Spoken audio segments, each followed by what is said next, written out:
London, তুরস্ক, Malaysia প্রতিনিধিদের পাঠানো তথ্যছবিতে প্রবাসী সংবাদ জানাচ্ছেন রাকিব হাসান। পবিত্র মাহে রমজান উপলক্ষে সিরা মসি ওয়েলফেয়ার অ্যাসোসিয়েশন ইউকের উদ্যোগে দোয়া ও ইফতার মাহফিল অনুষ্ঠিত হয়েছে।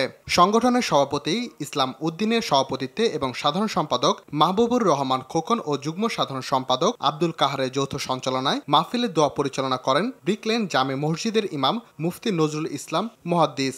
এ সময় উপস্থিত ছিলেন সাবেক কাউন্সিলর হারুন মিয়া, নুরুল হক, লালা মিয়া সহ অনেকে।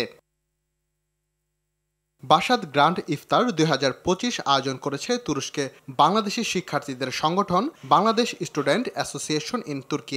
ইস্তাম্বুলে ইফতারের এই আয়োজন শুধু একটি ধর্মীয় অনুষ্ঠান নয়, এটি তুরস্কে বসবাসরত বাংলাদেশিদের মিলন মেলার এক বিশেষ উপলক্ষ।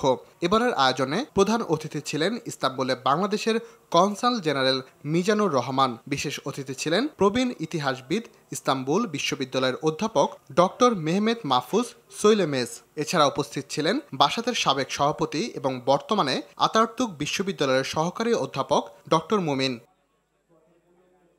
মালয়েশিয়া বাংলাদেশ জাতীয়তাবাদী যুব দলের ইফতার ও দোয়া মাহফিল অনুষ্ঠিত হয়েছে। মালয়েশিয়া যুবদল শাখার সভাপতি মোহাম্মদ জাহাঙ্গীর আলম খানের সভাপতিত্বে ও যুবদল মালয়েশিয়া শাখার সাবেক সাধারণ সম্পাদক মোহাম্মদ মিনহাস মণ্ডলের সার্বিক তত্ত্বাবধানে প্রধান অতিথি ছিলেন কেন্দ্রীয় যুবদলের সভাপতি আব্দুল মোনায়েম মুন্না। এছাড়া ভার্চুয়ালি ছিলেন কেন্দ্রীয় কমিটির সাধারণ সম্পাদক মোহাম্মদ নুরুল ইসলাম নয়ন সহ অনেকে। রাকিব হাসান, RTV।